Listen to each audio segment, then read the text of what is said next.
నల్గొండ జిల్లాలోని మిర్యాలగూడ నియోజకవర్గంలోని BRS party అభ్యర్థి నల్లమందు భాస్కర్రావు ఎన్నికల ప్రచారంలో పాల్గొన్నారు.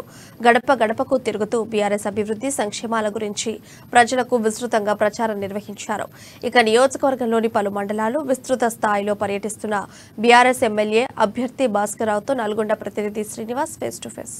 తెలంగాణ వ్యాప్తంగా ఎన్నికల ప్రచారం ముమ్మరైనటువంటి పరిస్థితి.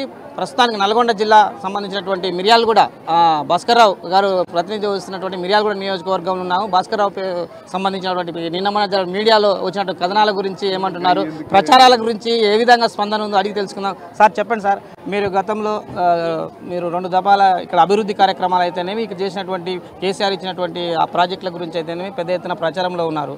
ఇప్పుడు రీసెంట్గా మీకు సంబంధించిన అనుచరులు అంటున్నారు, సంబంధించినటువంటి వ్యాపారవేత్తలు, ఇది ఐటీ దాడులు మీరు ఏ విధంగా చూస్తున్నారు, ప్రజలు దానికి ఏ విధంగా స్పందన? ప్రజలకి ఎవరికి ఏమి ఇబ్బంది లేదు, అందరు ఎవరి పని వాళ్ళు చేసుకుంటున్నారు. వాళ్ళకి ఏం సంబంధం లేదు. వ్యాపారస్తుల మీద నిత్యం జరిగే కార్యక్రమం అది. పెద్ద ఐటీ అంటే ఏదో పెద్ద ఇది కాదు.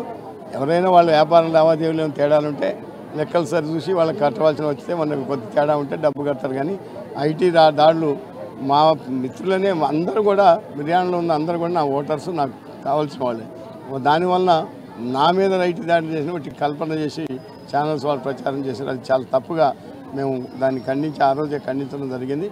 మరి ఇవాళ ముఖ్యమంత్రి గారి యొక్క సంక్షేమ పథకాలు, డెవలప్మెంట్ యాక్టివిటీ, నాకు ఇచ్చిన డెవలప్మెంట్ యాక్టివిటీస్ ద్వారానే ఇవాళ ప్రజలందరూ కూడా ఘన స్వాగతం పలికి మాకు కేసీఆర్ గారికే కారు గుర్తుకే ఓటేస్తామని ముందుకు వస్తాం. మిర్యాలగూడెంలోని కాంగ్రెస్ పార్టీ వాళ్ళు చెప్తున్నారు, ప్రతిపక్ష పార్టీ కమ్యూనిస్టు వాళ్ళు కూడా లేదు, అభివృద్ధి ఏం చేయలేదు, ఈసారి మేమే గెలుస్తాము, భాస్కర్రావు గెలవడానికి అవకాశం లేదంటూ కూడా పెద్ద ఎత్తున ప్రచారం చేస్తున్నాం. ప్రజల్లో మాత్రం ఎలా ఉంది? ప్రజలు ఎప్పుడు పట్టించుకునేవాళ్ళు లేడు. ప్రజలు పట్టించుకునేవాళ్ళు లేడు.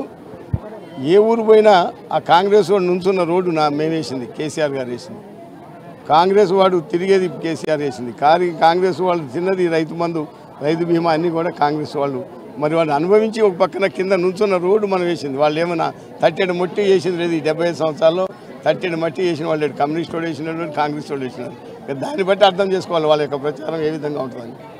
ఇది ఇక్కడ ఉన్నటువంటి పరిస్థితి. అలాగే సంబంధించినటువంటి మనకు బడుగు లింగ యాదవ్ ఎంపీ గారు కూడా ఉన్నారు. వారు కూడా ఇక్కడ ప్రచారంలో ప్రతిసారి ఇన్ఛార్జ్గా ఉండుతూ భాస్కర్రావుకి ప్రచారం చేయడానికి కూడా వచ్చారు. సార్ చెప్పండి, ఈ నియోజకవర్గంలో మీకు సన్నిహితం ఎక్కువ ఉన్నది భాస్కర్రావు తోటి కాదు, ఈ నియోజకవర్గ ప్రజలతోటి కూడా ఉన్నది. మీకు ప్రచారంలో ఏ విధంగా వస్తుంది, బీఆర్ఎస్ పార్టీకి ఎలాంటి స్పందన ఉంది? భాస్కర్రావు గారి గురించి చాలా గ్రామాల్లో నేను చూశాను. బ్రహ్మాండంగా భాస్కర్రావు గారు శాసనసభ్యుడు అయినాకనే నియోజకవర్గం అభివృద్ధి మొదలైంది. సుమారు 3,000 కోట్ల రూపాయలు అభివృద్ధి సంక్షేమ కార్యక్రమాలు తీసుకొచ్చి ఓ సీనియర్ నాయకుడిగా, ముఖ్యమంత్రి గారికి అభిమాన మిత్రునిగా ఎన్నో నిధులు తీసుకొచ్చిండు. కరపత్రం కూడా రిలీజ్ చేసినాం, అది అధికారిక లెక్కలే. మళ్ళా భాస్కర్రావు గారు గెలుస్తారు బ్రహ్మాండమైన మెజార్టీతోటి. పరిపాలన అనుభవం కలిగినటువంటి వ్యక్తి, సీనియర్ నాయకులు, ఈ ప్రాంత సమస్యలు తెలిసిన వ్యక్తి, ముఖ్యంగా రైతాంగాన్ని కాపాడుకునేటువంటి వ్యక్తి. కాబట్టి ప్రజలందరూ కూడా భాస్కర్రావు వైపు ఉన్నారు.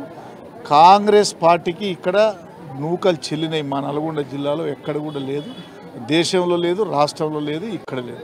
ఇది ఇక్కడ ఉన్నటువంటి పరిస్థితి. బడుగు లింగ యాదవ్ గారు చెప్తున్నారు. అలాగే భాస్కర్రావు కూడా బీఆర్ఎస్ పార్టీకి పెద్ద ఎత్తున ఉమ్మడి నల్గొండ జిల్లాలో ఆదరణ ఉంది. తిరిగి కేసీఆర్ని ముఖ్యమంత్రి చేస్తారని కూడా ధీమా వ్యక్తం చేస్తున్నారు. కెమెరామ్యాన్ క్రాంతితో శ్రీనివాస్, ఉమ్మడి నల్గొండ జిల్లా, అమ్మ న్యూస్.